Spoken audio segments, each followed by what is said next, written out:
Hello everyone, how are you all? I hope you all are doing well. I am Sonali from LearnoHub, a free learning platform जहां आप पढ़ सकते हो maths, physics, chemistry and biology, वो भी absolutely free at learnohub.com।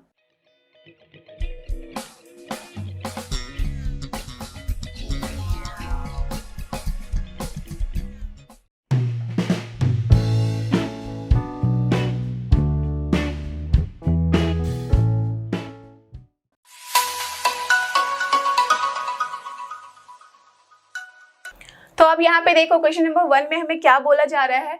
Represent graphically a displacement of 40 kilometre. जैसे here displacement की बात करी है, ठीक है, और 40 kilometre 30 degree east of north. और टेल मी कि अगर मैं डिस्टेंस की बात करूं और डिस्प्लेसमेंट की तो क्या डिफरेंस है। देखो मैग्नीट्यूड में दोनों सेम हो सकता है बट डायरेक्शन एक में है एक में नहीं है। अगर मैं सिर्फ डिस्टेंस बोलूं तो no direction, only the magnitude कि कितना डिस्टेंस ट्रेवल हुआ है। अगर मैं डिस्प्लेसमेंट बोलूं तो दैट मीन्स यहाँ पे ये श्योर हो रहा है कि डिस्प्लेसमेंट हो रहा है भाई। दैट मीन्स एक पॉइंट जहां से हमने स्टार्ट किया था वो डिफाइंड है, साथ ही जहां हम एंड कर रहे हैं दैट मीन्स टर्मिनल पॉइंट वो डिफाइंड है। दैट मीन्स यहाँ पे बेसिकली मैग्नीट्यूड के साथ साथ डायरेक्शन भी हमें मिलता है, तो वही होता है अपना डिस्प्लेसमेंट। इसलिए यहाँ पे बोल दिया गया है represent graphically a displacement that means a vector quantity कैसा of 40 kilometre. That means magnitude बता दिया गया है कि ये है 40 किलोमीटर और डायरेक्शन कैसे हम समझते हैं 30 डिग्री ईस्ट ऑफ नॉर्थ। तो सबसे पहले इस तरह के क्वेश्चन को सॉल्व करने के लिए हम क्या करते हैं, पूरा यहाँ पे एकदम फंडा आप ऐसे समझो कि 30 डिग्री ईस्ट ऑफ नॉर्थ है। दैट मीन्स सबसे पहले आप नॉर्थ साउथ ईस्ट वेस्ट वो ड्रॉ कर लो, राइट। आपको पता ही होगा कि नॉर्थ साउथ ईस्ट वेस्ट कैसे ड्रॉ करते हैं। ध्यान रखना अपना हिमालय क्या नॉर्थ में है, तो दैट मीन्स नॉर्थ अपना ऊपर होगा, ठीक है। दैट मीन्स ये अगर नॉर्थ हो गया ये साउथ हो गया। बहुत सारे बच्चे कंफ्यूज होते हैं कि किस में होगा अपना ईस्ट या वेस्ट, ठीक है। तो ईस्ट एंड वेस्ट के लिए आप क्या करो, हमेशा ध्यान रखो कि जब भी आप ईस्ट की तरफ फेस करके खड़े होगे तो जो आपका दायां हाथ है वो दक्षिण को बतलाता है, राइट। ये आप ध्यान से रखो, दायां हाथ दक्षिण बतलाता है। दैट मीन्स कि जो अपना राइट हैंड होगा वो किसको डिनोट करेगा, साउथ को। तो अगर राइट हैंड अपना साउथ को डिनोट कर रहा है दैट मीन अपना फेस किधर होना चाहिए, इस साइड, इजंट इट। तो अगर ये तरफ अपना फेस होगा तो इसका मतलब क्या हो गया कि ये जो डायरेक्शन हो गया ये हो गया अपना ईस्ट और ये डायरेक्शन हो गया अपना west. Are you getting this, right. That means ये है अपना north east south and west, correct, understood, समझ रहे हो आप बात। ओके तो चलो ये कॉन्सेप्ट अगर आपका क्लियर है तो फिर आपको ऐसे प्रॉब्लम्स को सॉल्व करने में कोई परेशानी नहीं होने वाली है। अब क्या बोला जा रहा है 40 किलोमीटर, तो ठीक है दैट मीन्स हम यहाँ ऐसे समझ लेते हैं कि ये है अपना ओरिजिन। तो 40 किलोमीटर कहाँ चलना है, मैग्नीट्यूड हमें पता है कि अपना जो डिस्प्लेसमेंट है उसका मैग्नीट्यूड 40 किलोमीटर है। दैट मीन्स यहाँ से जो हम ट्रैवल करेंगे वो 40 किलोमीटर ट्रैवल करेंगे। अब किस डायरेक्शन में ट्रैवल करना है ये देखो, 30 डिग्री ईस्ट ऑफ नॉर्थ। तो ईस्ट कहाँ है, इधर, ऑफ किसका, नॉर्थ। दैट मीन्स नॉर्थ से ईस्ट की तरफ हमें चलना है 30 डिग्री पे। दैट मीन्स हम यहाँ से मूव करेंगे टिल हियर, कितना घूमेंगे, सिर्फ और सिर्फ 30 degree. Are you getting this. हमेशा ध्यान रखना जब भी ऐसे प्रॉब्लम्स को आप सॉल्व करते हो ये एरो देना इज कंपल्सरी। अगर ये एरो नहीं दोगे, सिर्फ ऐसे लिख दोगे कि हाँ भाई ये 30 डिग्री, ठीक है, तो ये तो समझ में नहीं आया ना कि इधर से गए या इधर से गए। तो एरो अगर बना दोगे दैट मीन्स नॉर्थ से हमने स्टार्ट किया और इस पॉइंट तक आए हैं और ये यहाँ पे जो है ये वेक्टर बनेगा, डिस्प्लेसमेंट है और इसका मैग्नीट्यूड कितना है 40 kilometre. Are you getting this. अगर इसे मैं नाम दे रही हूँ ओ और इसे नाम दे रही हूँ डी से, तो क्या मतलब हो गया कि जो ये ओडी वेक्टर है ये नथिंग बट क्या है, ये हो गया अपना 40 kilometre along with that 30 degree east of north। That means अगर मैं इस ओडी के सिर्फ मैग्नीट्यूड की बात करूं तो वो हो गया है 40 किलोमीटर और अगर मैं इसके डायरेक्शन की बात करूं तो वो है अपना 30 degree east of north. Clear, understood, समझ रहे हो कि कैसे हमने किया। 30 डिग्री चले हैं नॉर्थ से कहाँ, किसकी तरफ, ऑफ ईस्ट की तरफ, तो that's why 30 degree east of north हो गया। Clear, understood. तो इसी तरह की प्रॉब्लम को सॉल्व करने में कुछ नहीं, बस देखना होता है कि ये है क्या। बोला गया है वेक्टर ड्रॉ करने, दैट मीन्स हमारे पास मैग्नीट्यूड के साथ साथ डायरेक्शन भी होना कंपलसरी है। दैट्स ऑल, इसमें और कुछ नहीं था। अब देखते हैं नेक्स्ट क्वेश्चन जो कि क्वेश्चन नंबर 2। और ये रहा अपना क्वेश्चन नंबर 2। लेट्स सी इसमें हमें क्या करना है, यहाँ पे हमें क्लासिफाई करना है the following measures as scalars and vectors. बहुत ही सिंपल क्वेश्चन है राइट, ये तो एकदम बचपन में ही सॉल्व कर लिया था ऐसे प्रॉब्लम्स को। क्या करना है, देखना है, आपको समझना है कि वो है क्या, स्केलर है या वेक्टर है, करेक्ट। तो यहाँ देखो सबसे पहले क्वेश्चन में क्या है, 10 kg। केजी सिर्फ बोला गया है, क्या मतलब हुआ, परफेक्ट मास हुआ ये। अगर आप वेट बोलोगे तो ये गलत हो जाएगा, वेट एंड मास में कुछ डिफरेंस होता है, इजंट इट। वेट के बारे में जब हम बात करते हैं तो वो होता है अपना वेक्टर, राइट, ओके। बट जब हम बात करते हैं सिर्फ मास की, तो मास क्या हो जाता है अपना स्केलर। तो हम क्या लिख सकते हैं, पहले वाले का आंसर ये है अपना मास, और मास जो होता है वो होता है स्केलर, ठीक है, ओके डन। अब दूसरे में क्या है, 2 मीटर्स नॉर्थ वेस्ट, क्या बोला गया है, 2 मीटर, दैट मीन्स हमारे पास मैग्नीट्यूड में है 2 मीटर्स, साथ ही साथ नॉर्थ वेस्ट है, इसका मतलब करेक्ट डायरेक्शन भी बताया गया है। तो हम क्या बोलेंगे, ये क्या हो गया अपना करेक्ट। जब हम डिस्टेंस की बात कर रहे हैं but along with the direction बोला गया है, तो डिस्प्लेसमेंट, और डिस्प्लेसमेंट क्या होता है, वेक्टर क्वांटिटी। तो हम क्या लिखेंगे इसके लिए, ये है अपना डिस्प्लेसमेंट, और ये है क्या, वेक्टर क्वांटिटी, ठीक है डन। अब देखते हैं थर्ड वाला, यहाँ पे बोला गया है सिर्फ 40 degree, and tell me 40 degree का मतलब परफेक्ट एंगल। और एंगल क्या होता है, एंगल का तो हमें कोई डायरेक्शन नहीं बोला गया है। जैसे आपने लास्ट क्वेश्चन में देखा, हमने प्लॉट किया तो वहाँ पे एंगल में हमने डायरेक्शन दिया, वो क्यों दिया, बिकॉज वहाँ डायरेक्शन के बारे में बताया गया है कि कहाँ से हम कहाँ चलते हैं, बट यहाँ सिर्फ 40 डिग्री बोल दिया गया है। तो ये क्या है, ये है अपना एंगल, और एंगल क्या होता है, स्केलर, डन। अब देखते हैं उसके बाद वाले में, यहाँ क्या है 40 वॉट। 40 वॉट, वॉट का मतलब वॉट किसका यूनिट होता है, करेक्ट पावर का, और पावर तो आप सबको पता ही है, correct. This is nothing but only scalar, ये अपना वेक्टर नहीं होता है। तो पावर में क्योंकि कोई डायरेक्शन नहीं है ना, तो that's why this is not vector but scalar.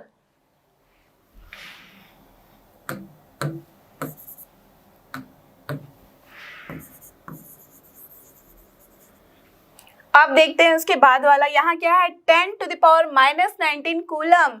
Now tell me कैसे ऐसे क्वेश्चन को समझोगे, देखो उसके यूनिट पे ध्यान दो और फिर बताओ किसका यूनिट होता है कूलम, करेक्ट चार्ज का। तो चार्ज क्या है, yes it is scalar, because इसमें कोई डायरेक्शन नहीं होता है। चार्ज तो क्या है, स्केलर क्वांटिटी है बस। तो हम क्या लिखेंगे, this is the unit of charge, and charge is you all know is scalar, ठीक है डन। अब देखते हैं लास्ट वाला, यहाँ पे क्या बोला गया है 20 मीटर पर सेकेंड स्क्वायर। मीटर पर second square that means yes distance by हमने टाइम स्क्वायर किया है। डिस्टेंस बाय टाइम क्या होता है, स्पीड होता है, एंड स्पीड अपॉन टाइम हम क्या बोलते हैं, yes it is acceleration. That means basically अगर आप ध्यान दो तो एक्सेलरेशन में हम क्या बोलते हैं, जब भी मीटर पर सेकेंड स्क्वायर लिखते हैं तो ये होता है वेलोसिटी पर टाइम। दैट मीन्स वेलोसिटी भी अपना क्या है, वेक्टर क्वांटिटी, एंड एक्सेलरेशन भी है वेक्टर क्वांटिटी। तो हम क्या लिख सकते हैं, this is nothing but the acceleration and this is nothing but vector quantity. Clear, understood. तो बस जब भी आपके पास कोई एक्सप्रेशन हो, बस यहाँ पे यूनिट पे ध्यान दो, समझ जाओ कि यूनिट है किसका। जैसे ही आपको यूनिट के बारे में पता चला फिर तो आप समझ ही सकते हो कि इसका मतलब क्या हुआ, वो वेक्टर होगा या फिर स्केलर होगा, करेक्ट। तो अब देखते हैं नेक्स्ट क्वेश्चन, जो कि क्वेश्चन नंबर 3, और ये रहा अपना क्वेश्चन नंबर 3। लेट्स सी इसमें हमें क्या करना है, यहाँ पे भी we have to classify the following as scalar and vector quantities. That means जो भी गिवन है अपने पास उसके बारे में बताना है कि वो स्केलर है या फिर वेक्टर है। स्केलर का मतलब सिर्फ और सिर्फ मैग्नीट्यूड, वेक्टर का मतलब magnitude along with the direction, right. ये कॉन्सेप्ट क्लियर है तो फिर आप सब कुछ आराम से बता सकते हो। टेल मी पहला क्या है, टाइम पीरियड। टाइम पीरियड का मतलब क्या हुआ, सिर्फ और सिर्फ हम किसके बारे में बात कर रहे हैं, करेक्ट क्वांटिटी के बारे में। टाइम पीरियड दैट मीन्स ये टाइम पीरियड है, तो भाई यहाँ तो डायरेक्शन नहीं पता है ना, तो बस हमें यहाँ पे क्वांटिटी का मेजर पता है, तो हम क्या बोलेंगे, this is a scalar quantity, ठीक है ओके।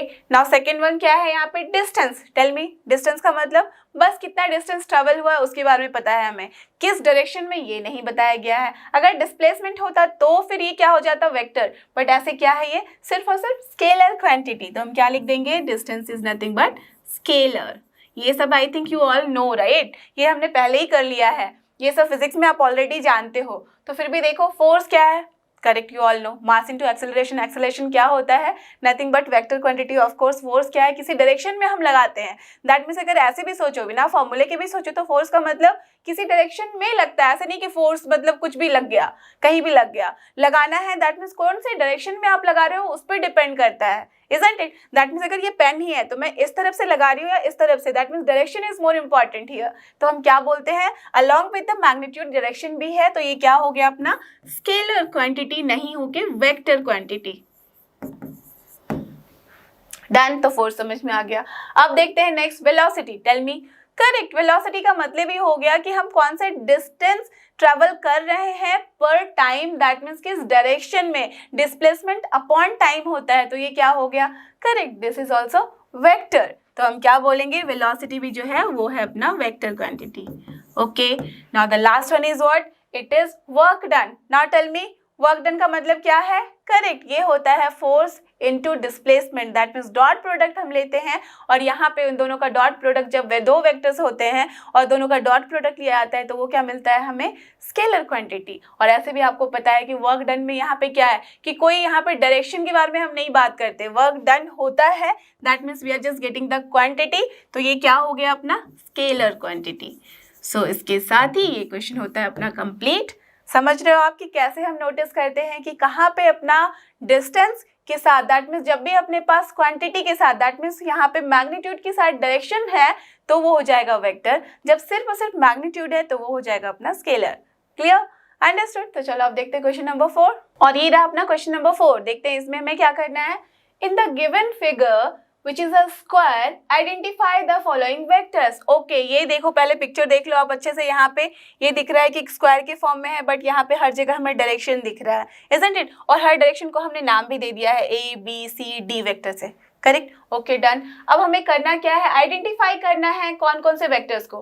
तो अभी अभी आपने देखा था, मैंने अभी बताया था फर्स्ट आपके क्वेश्चन में ही कि है क्या कोनिशियल वेक्टर के बारे में जब हम बात करते हैं तो उसका क्या मतलब है, जब इक्वल वेक्टर के बारे में बात करते हैं तो उसका क्या मतलब है, और साथ ही जब कोलिनियर बट नॉट इक्वल है तो उसका मतलब भी आप समझ रहे हो। करेक्ट? तो सबसे पहले देखो, को इनिशियल, नाम से समझ रहे हो? Perfect, that means initial point जो है वो एक है। तो टेल मी कि इन सब में कौन से ऐसे वेक्टर्स हैं जिसका इनिशियल पॉइंट सेम है। एज यू कैन सी कि ए वेक्टर जो है उसका इनिशियल पॉइंट क्या है? ये है, ठीक है। बी का यहाँ से स्टार्ट हो रहा है, that means of course A and B तो को इनिशियल नहीं है, फाइन। अब देखो सी वेक्टर यहाँ से स्टार्ट हो रहा है, दैट मीन्स ये भी जो है ए एंड सी भी अपना कोई इनिशियल वेक्टर नहीं है, ना ही बी एंड सी है, राइट? ये समझ गए। अब देखो डी वेक्टर की जब बात कर रहे हैं तो डी वेक्टर भी यहीं से स्टार्ट हो रहा है और यहाँ पे एंड हो रहा है, दैट मीन्स ये जो पॉइंट है initial point is common for a and D vector. तो क्या मतलब हो गया कि ए एंड डी वेक्टर जो है वो है यहाँ पे को इनिशियल वेक्टर्स। क्लियर? अंडरस्टूड? तो हम क्या लिखेंगे इसका आंसर? को इनिशियल वेक्टर्स कौन कौन से हो गए? Vector A and vector D R the को इनिशियल वेक्टर्स।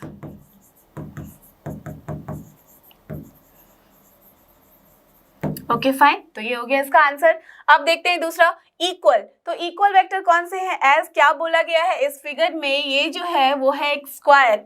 स्क्वायर का मतलब कि सारे साइड्स इक्वल होंगे, तो इसका मतलब ये मत बोल देना कि सारे जो वेक्टर्स हैं ए बी सी डी सब इक्वल वेक्टर्स हैं। क्यों? बिकॉज मैग्नीट्यूड के साथ साथ डायरेक्शन भी इंपॉर्टेंट होता है जब हम बात करते हैं इक्वल वेक्टर की। करेक्ट? वेक्टर का मतलब ही है कि क्वांटिटी के साथ, दैट मीन्स मैग्नीट्यूड के साथ यहाँ क्या आया है, साथ ही साथ डायरेक्शन भी आया है। तो नाउ टेल मी कि ए vector, B vector, C vector, D vector सबका मैग्नीट्यूड तो इक्वल है, बट हम क्या करेंगे यहाँ फोकस करेंगे कि कौन सा अपना डायरेक्शन दे रहा है सेम। तो as what you can see, A vector और कौन सा वेक्टर, सी वेक्टर, दोनों अपोजिट है डायरेक्शन में, दैट मीन्स इक्वल नहीं है। But you can see B vector and D vector, जैसे डायरेक्शन भी सेम है, राइट? ऊपर से नीचे की तरफ आ रहा है, साथ ही साथ यहाँ पे ये दोनों का मैग्नीट्यूड भी सेम है। तो कौन कौन से वेक्टर इक्वल वेक्टर हो गए? B vector and D vector. तो व्हाट वी कैन राइट, इसका आंसर हो जाएगा B vector and D vectors are equal vectors. That is what we can write. We can write as expression के साथ B equals to D vector. ठीक है? Understood. तो चलो सेकंड वाला भी हो गया। अब थर्ड क्वेश्चन में पूछा गया है कोलिनियर बट नॉट इक्वल। तो सबसे पहले इक्वल तो समझ चुके हो, नॉट इक्वल बोला गया है, दैट मीन्स इक्वल नहीं होना चाहिए। तो देखो मैग्नीट्यूड तो सबका सेम है, बट ओनली हमें क्या करना होगा, फोकस यहाँ पे डायरेक्शन के बारे में, ठीक है, ओके। अब कोलिनियर का मतलब क्या होता है, कोलिनियर दैट मीन्स पैरेलल, एक लाइन के हम पैरेलल के बारे में बात कर रहे हैं। देखो तो हमेशा क्या होता है स्क्वायर में, आमने सामने वाला पैरेलल होता है एक दूसरे के। तो अगर इन दोनों के मेरे बारे में बात करूं तो B vector D vector collinear तो है, equal vectors are always collinear, right, but collinear vectors can not be always equal vectors. Why? Because collinear में हम डायरेक्शन चेक नहीं करते हैं, बट इक्वल में हम डायरेक्शन चेक करते हैं। और यहाँ क्वेश्चन में पूछा गया है कि कोलिनियर तो होना चाहिए बट नॉट इक्वल। तो यहाँ पे बी वेक्टर और डी वेक्टर क्या है, इक्वल वेक्टर। तो ये तो पहले ही हमारा क्या हो गया, कैंसिल, ये आंसर नहीं हो सकता। अब बचा क्या, सिर्फ और सिर्फ A and C vector. And you can see कि ए और सी वेक्टर जो है वो मैग्नीट्यूड में तो सेम है बट इक्वल वेक्टर्स नहीं है। Why? Because directions are opposite but they are parallel to each other. तो पैरेलल टू ईच अदर है तो क्या हो गया, ये collinear vector but not equal. तो क्या हो जाएगा आंसर, इसका आंसर हो जाएगा वेक्टर ए एंड सी। तो हम क्या लिखेंगे, A and C vectors are collinear but not equal. Done, understood. तो ये था बहुत ही सिंपल क्वेश्चन का बहुत ही सिंपल आंसर। अब देखते हैं पांचवा क्वेश्चन जो कि है इस एक्सरसाइज का लास्ट क्वेश्चन, और ये रहा अपना क्वेश्चन नंबर 5। देखते हैं इसमें हमें क्या करना है, answer the following as true और फॉल्स। बहुत ही सिंपल क्वेश्चन है, दैट मीन्स बस ट्रू और फॉल्स लिखना है। ओके तो देखते हैं पहला स्टेटमेंट क्या है, a vector and minus a vector are collinear. Just अभी अभी लास्ट क्वेश्चन में आपने देखा था, इजंट इट। देखो ए वेक्टर माइनस ए वेक्टर क्या है, ये नेगेटिव ऑफ अ वेक्टर है, तो आपको पता है कि ये इक्वल तो नहीं है बट क्या है, कोलिनियर वेक्टर्स है, इजंट इट। बिकॉज देखो यहाँ इसका क्या मतलब हुआ कि जब भी हम सेम वेक्टर के बारे में बात कर रहे हैं, बस उसके अपोजिट डायरेक्शन में उसे हम ले रहे हैं, तो दैट मीन्स एक लाइन के पैरेलल तो है ही दोनों वेक्टर, राइट। तो बस यहाँ पे क्या है, वो डायरेक्शन जो है वो अपोजिट है, तो इक्वल तो नहीं है बट कोलिनियर है। तो हम क्या लिखेंगे, यहाँ पे सिर्फ कोलिनियर के बारे में पूछा गया है, तो yes this statement is true. तो हम क्या लिख सकते हैं, yes it is true, correct, done. अब देखते हैं दूसरा स्टेटमेंट। यहाँ पे क्या बोला गया है, two collinear vectors are always equal in magnitude. Now just see, अभी भी मैंने आपको बताया था ना कि all equal vectors are always collinear, isn't it. Equal vectors तो हमेशा ही कोलिनियर होंगे, है ना, बट अपोजिट इसका हमेशा ट्रू नहीं होगा। As you can see, take the example कि टू कोलिनियर वेक्टर्स हैं, ठीक है, चलो एक वेक्टर ये हो गया और दूसरा वेक्टर मैंने ये ले लिया, ठीक है। अगर सोचो कि ये ए वेक्टर है, ये बी वेक्टर है, कोलिनियर है, यस है, बिकॉज पैरेलल है, बट आर ऑलवेज इक्वल बोला गया है इन मैग्नीट्यूड। तो टेल मी कि क्या दोनों ही इक्वल है मैग्नीट्यूड में, नहीं, राइट। तो दैट्स वाई ये क्या हो गया स्टेटमेंट अपना, फॉल्स। तो हम क्या लिखेंगे, इसका आंसर हो गया फॉल्स, ओके, डन। चलो अब देखते हैं third statement, two vectors having same magnitude है, okay, are collinear. See tell me क्या होगा ये, two vectors having same magnitude are collinear. अगर सोचो कि मैंने एक वेक्टर बनाया, ये वाला ए वेक्टर बनाया, और दूसरा वेक्टर मैंने यहां से बना लिया सी वेक्टर, ठीक है। तो टेल मी ए वेक्टर जो है इसका अगर मैग्नीट्यूड सेम है एज सी वेक्टर, बट इन दोनों का देखो डायरेक्शन क्या है, अपोजिट है, दैट मीन्स एक लाइन के पैरेलल नहीं है बट मैग्नीट्यूड में सेम है, तो क्या हो गया ये, यस, दैट मीन्स हम आराम से बोल सकते हैं कि two vectors having same magnitude are not always collinear, right. ये तभी कोलिनियर होगा जबकि सेम डायरेक्शन में होता दोनों, बट यहाँ एज की डायरेक्शन हमने अपोजिट कर दिया, चेंज कर दिया, कुछ भी कर दिया, तो उससे क्या हो जाएगा, इसका जो स्टेटमेंट है वो फॉल्स हो जाएगा। तो क्या हो गया ये स्टेटमेंट, ये भी हो गया अपना फॉल्स। अब देखो लास्ट स्टेटमेंट में क्या बोला गया है, यहाँ पे बोला गया है two collinear vectors having the same magnitude are equal. Tell me true होगा या फॉल्स। जैसे ही देखो क्वेश्चन नहीं समझ में आया तो ड्रॉ करना शुरू कर दो। टू कोलिनियर वेक्टर बोला गया है हैविंग द सेम मैग्नीट्यूड, अब उसकी इक्वालिटी के बारे में हम बात करेंगे। तो टेल मी जब दो कोलिनियर वेक्टर है दैट मीन्स दोनों पैरेलल होगा एक दूसरे के, having the same magnitude, just see यहाँ पे अगर ए वेक्टर है उसी की इक्वल मैग्नीट्यूड का सोचो कि मैंने बना लिया डी वेक्टर, ठीक है, बट डायरेक्शन सेम है, राइट। तो कोलिनियर तो है, मैग्नीट्यूड भी सेम है, जस्ट सी कोलिनियर भी है, मैग्नीट्यूड भी सेम है, बट जस्ट सी यहाँ पे डायरेक्शन के बारे में नहीं बोला गया है, और अगर डायरेक्शन मेंशन नहीं है तो टेल मी कि क्या वो इक्वल है, बिल्कुल नहीं। वाई? बिकॉज ए का डायरेक्शन दूसरा है और डी का जस्ट उसके अपोजिट है, तो हम क्या बोलेंगे, A and D are not equal but they are collinear and with having same magnitude. तो क्या हो गया ये स्टेटमेंट भी हो गया अपना फॉल्स। क्लियर? अंडरस्टूड? तो ये था इसका solution.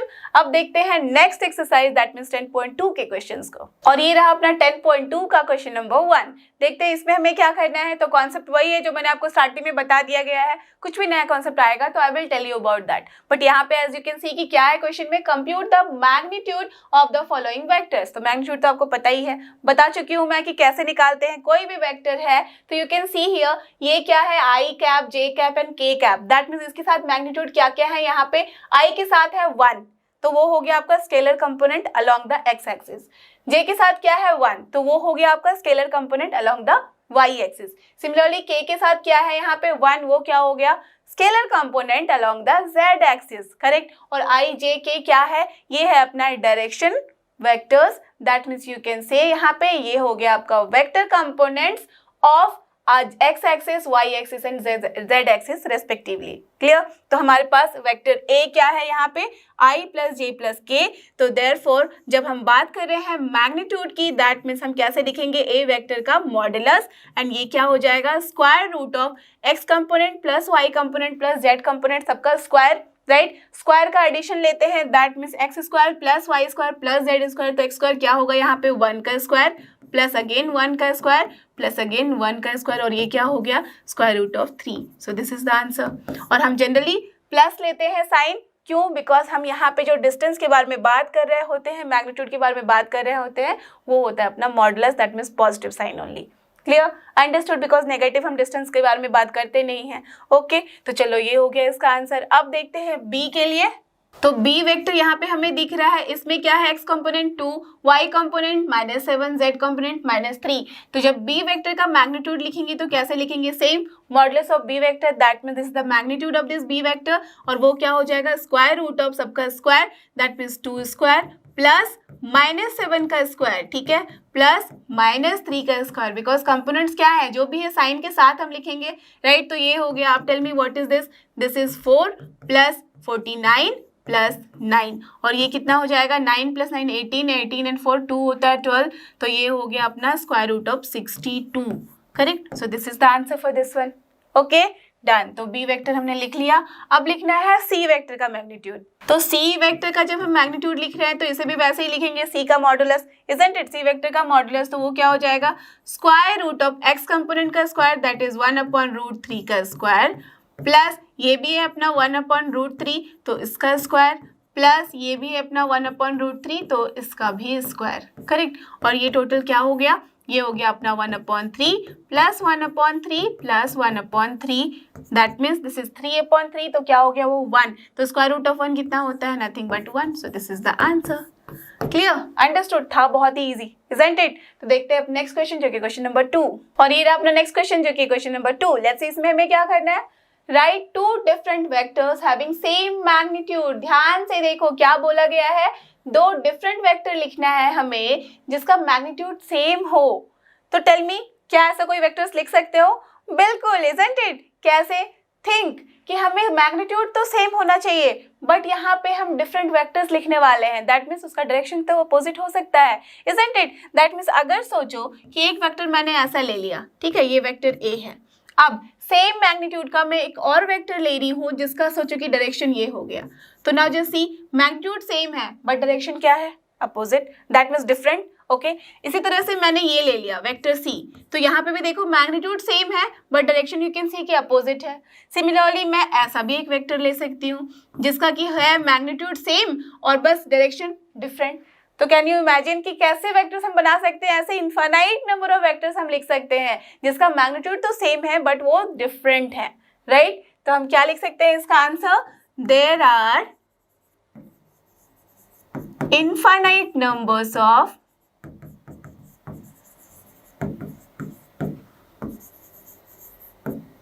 in fact different vectors, ठीक है, there are infinite number of different vectors with same magnitude.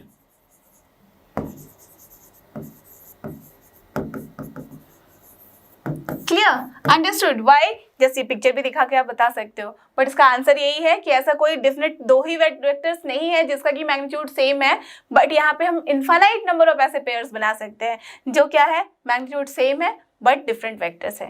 Clear, understood. तो देखते हैं नेक्स्ट क्वेश्चन जो कि क्वेश्चन नंबर 3, और ये रहा अपना क्वेश्चन नंबर 3। देखो इसमें क्या करना है, यहाँ पे you have to write two different vectors having same direction. Again देखो यहाँ पे सेम तरह का क्वेश्चन है जो हमने लास्ट क्वेश्चन में देखा कि सेम मैग्नीट्यूड होना चाहिए बट डिफरेंट वेक्टर्स, तो डायरेक्शन वहाँ पे चेंज था। अब यहाँ क्या है, मैग्नीट्यूड यहाँ पे हम डिफरेंट कर सकते हैं बट डायरेक्शन सेम।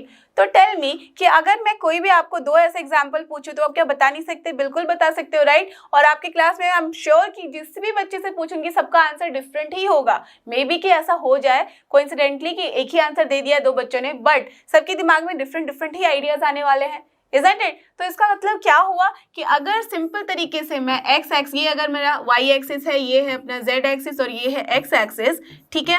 तो अगर कोई भी एक वेक्टर है, लेट अस अज्यूम कि इसी डायरेक्शन में मैंने एक वेक्टर के बारे में बात की है, ठीक है, तो क्या बोला गया है, सेम डायरेक्शन होना चाहिए बट डिफरेंट वेक्टर्स। तो सेम डायरेक्शन में मैं बहुत सारे डिफरेंट वेक्टर्स बना सकती है नहीं, एक ऐसा वेक्टर होगा जो लिटरल यहीं तक जाएगा, सिर्फ यहीं तक जाएगा, यहाँ तक, या फिर यहाँ तक, या तो फिर सो ऑन बहुत दूर तक जाएगा, राइट। डायरेक्शन सेम है बट मैग्नीट्यूड डिफरेंट है, isn't it? दैट मीन्स कितने ऐसे पॉसिबिलिटीज हैं, इनफाइनाइट नंबर ऑफ पॉसिबिलिटीज। यहाँ पे देखो कितने सारे ऐसे पॉइंट बना सकते हो, किसी भी डायरेक्शन में ले लो आप बहुत सारे ऐसे वेक्टर्स बना सकते हो, isn't it? सेम तरीके से हमने लास्ट क्वेश्चन में भी देखा, तो इसका भी आंसर क्या हो जाएगा, देयर आर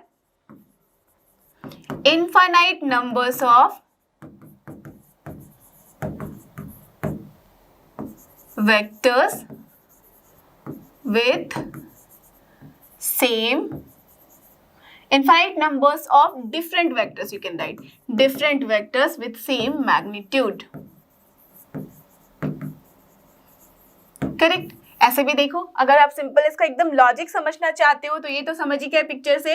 देखो किसी भी हम डायरेक्शन में अगर कोई वेक्टर ए है, ठीक है, तो उस वेक्टर का यूनिट वेक्टर क्या होता है, यू ऑल नो कि यूनिट वेक्टर हो जाता है ए कैप, और ये क्या होता है, vector A upon the magnitude of that vector, right. तो अगर मैं कोई वेक्टर दूसरा वेक्टर लिखना चाहूँ तो b1 को मैं लिख सकती हूँ ऐसे कि ये हो गया अपना m into A cap, right. तो इसका मतलब क्या हो गया कि ये एक वेक्टर है along the vector a but magnitude is here m।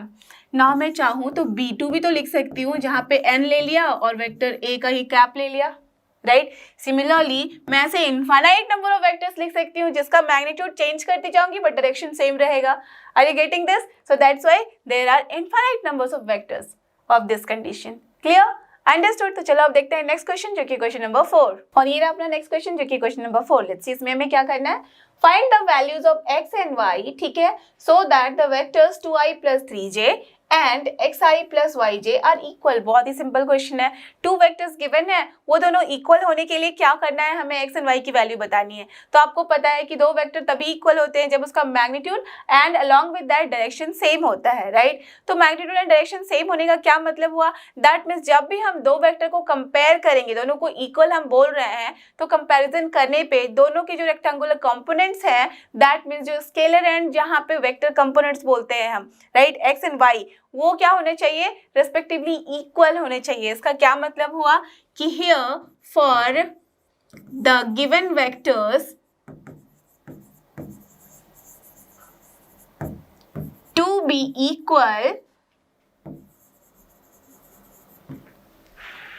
we have this 2i plus 3j equals to xi plus yj, right? So this implies ये x का मतलब क्या हो गया कि 2 हो गया और y का मतलब क्या हो गया 3। That means basically इसके जो रेक्टेंगुलर कंपोनेंट्स है वो क्या होने चाहिए, इक्वल होने चाहिए। तो यहाँ पे x क्या है, ये x एक्सिस के अलोंग जो यहाँ पे स्केलर कंपोनेंट है वो है, और यहाँ पे भी i के अलोंग क्या है, ये 2, ये है अपना x एक्सिस के अलोंग जो स्केलर कंपोनेंट है, तो ये क्या हो गया 2।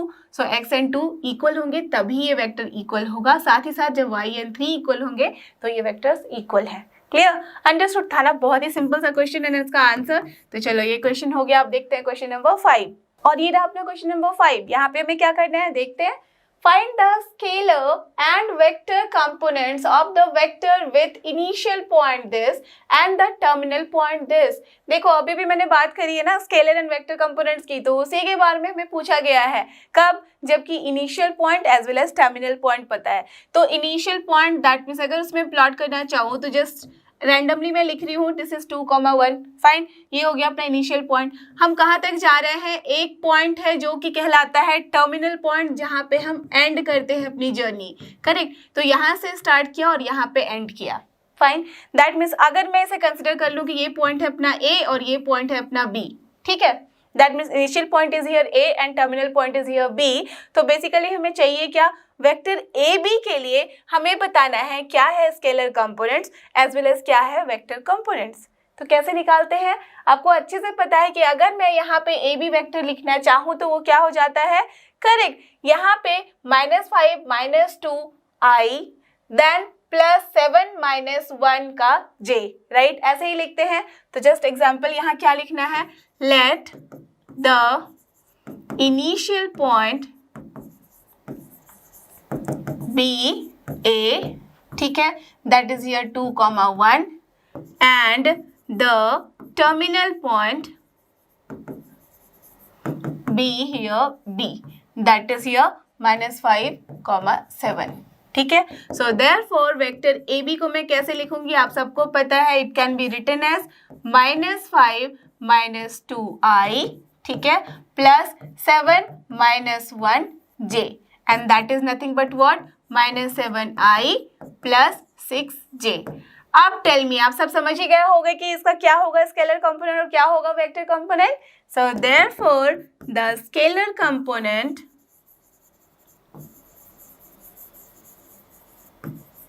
Of A B vector are क्या हो जाएगा? ये tell me scalar component that means जो भी अपने डायरेक्शन के साथ यहाँ मैग्नीट्यूड होता है, दैट मीन्स आई के साथ क्या है? -7, तो ये हो गया -7, कॉमा दूसरा क्या है? 6, तो that means -7 and 6 are the answer as scalar components. And जब मैं बात करूंगी वेक्टर कंपोनेंट्स की तो क्या मतलब हो गया? आपको मैंने स्टार्टिंग में ही बता दिया था कि वेक्टर कंपोनेंट्स के बारे में जब हम बात कर रहे हैं तो वो क्या होता है? Along with the direction. तो यहाँ पे कितने डायरेक्शन है? एक्स एंड वाई के बारे में सिर्फ हम बात कर रहे हैं, 2D के बारे में। तो क्या हो जाएगा? -7i, तो -7i कॉमा ये क्या है? 6j, तो ये हो गया अपना आंसर। दैट्स ऑल, बस यही करना था आपको, स्केलर एंड वेक्टर कंपोनेंट्स के बारे में बात करनी थी। डन। तो देखते हैं लास्ट क्वेश्चन ऑफ आज की वीडियो का, जो कि क्वेश्चन नंबर 6, और ये रहा अपना लास्ट क्वेश्चन जो कि क्वेश्चन नंबर 6। लेट्स सी इसमें हमें क्या करना है। Find the sum of the vectors A B and C. बहुत ही सिंपल है, दैट मीन्स 3 वेक्टर है, तीनों का हमें सम निकालना है। तो आपको पता ही होगा कैसे निकालते हैं, नहीं पता है तो कोई बात नहीं है। जब भी हम किसी 3 वेक्टर को, 2 वेक्टर को या कितने भी नंबर ऑफ वेक्टर्स को ऐड कर रहे हैं तो यहाँ बस ये ध्यान रखना होता है, समटाइम्स ऐसा होगा जैसे कि यहाँ गिवन है i - 2j + k, ठीक है, बी में गिवन है -2i + 4j + 5k। ऐसा हो सकता है कि बी में -2i पहले ना दे के पहले 5k दे दिया गया है, तो वहाँ ये मत करना कि बस सबके रेस्पेक्टिव टर्म्स को आपने ऐड कर दिया। ऑलवेज रिमेंबर कि हमें डायरेक्शन को ध्यान में रखना है। दैट मीन्स एक्स एक्सिस का जो कंपोनेंट है उसको उसके साथ ही ऐड करेंगे, वाई एक्सिस का जो कंपोनेंट है उसको उसके साथ, और जेड एक्सिस का जो कंपोनेंट है उसको उसके साथ। That means respective scalar and vector यहाँ कंपोनेंट्स को हम ऐड करते हैं। Are you getting this? That means ये ध्यान रखना होगा कि आई के यहाँ कोफिशिएंट्स क्या क्या है उन सबको साथ में ऐड करना है, जे का कोफिशिएंट क्या क्या है उन सबको साथ में ऐड करेंगे, एंड अलॉन्ग विद दैट के का कोफिशिएंट क्या है उन सबको साथ में ऐड करना है। दैट्स ऑल, उसके बाद कुछ नहीं करना, राइट। तो यहाँ पे क्या हो जाएगा? Here vector A plus vector B plus vector C will be equal to, tell me क्या हो जाएगा? ये सारे वेक्टर्स एज इट इज लिख दो एडिशन के फॉर्म में, ठीक है। तो दैट मीन्स मैं यहाँ से डायरेक्टली लिख रही हूँ अब। तो आई का कंपोनेंट क्या है यहाँ? 1, यहाँ पे बी का कंपोनेंट यहाँ पे आई में क्या है? -2, ठीक है, एंड देन यहाँ सी में आई का कंपोनेंट क्या है? 1। तो आर यू गेटिंग दिस? यहाँ पे जो जो साइन है एज इट इज उठा के लिखना है, प्लस कर रहे हैं इसलिए, एंड देन यहाँ हो गया आई प्लस अब यहाँ पे प्लस क्यों लिखा मैंने, बिकॉज हमेशा ध्यान रखना a प्लस बी प्लस जे जब कर रहे हैं तो यहाँ i के बाद प्लस ही लिखते हैं, और वो माइनस होगा या प्लस होगा वो डिपेंड करता है कि हम क्या कंपोनेंट्स, दैट मीन्स यहाँ पे क्या स्केलर कंपोनेंट्स हैं, ठीक है। तो यहाँ पे क्या हो गया, j का कोफिशिएंट क्या है -2, ठीक है। यहाँ j का कोफिशिएंट क्या है 4, दैट इज +4, एंड यहाँ j का कंपोनेंट -6, क्लियर। एंड ये हो गया अपना j, डन। प्लस अब k का कंपोनेंट्स देखते हैं, k का कंपोनेंट यहाँ पे क्या है 1, ओके फाइन, देन प्लस ये क्या हो गया 5, ओके डन, देन यहाँ पे क्या है -7, ओके डन। बस अब इसको सॉल्व कर लो, तो ये क्या हो गया 1 + 1 -2 कैंसर, दैट मीन्स i का कोई भी कंपोनेंट नहीं है, 0 i हो गया, दैट मीन्स i की डायरेक्शन में हम 0 क्वांटिटी ट्रेवल कर रहे हैं, मैग्नीट्यूड 0 है, दैट मीन्स हम i को नहीं लिखेंगे, क्या करेंगे, ये हो गया 0 तो इसको अवॉइड कर दिया। अब ये क्या बचा 6 2 8 -4 हो रहा है तो -4j, देन यहाँ पे 5 + 1 6 होता है -7 minus, that means -k, so this is the final answer, that means अपना a + b + c वेक्टर क्या हो गया -4j -k, that's all. So I hope कि आपको ये सारे प्रॉब्लम्स जो कि थे वेक्टर अलजेब्रा की अच्छे से समझ में आए हैं, आप आराम से इन्हें सॉल्व कर सकते हो बिना किसी परेशानी के और बिना किसी हेल्प के। So don't forget, this is लर्नो hub, और फ्री लर्निंग प्लेटफॉर्म, फ्री है पर बेस्ट है। थैंक यू और हमारे साथ बने रहो।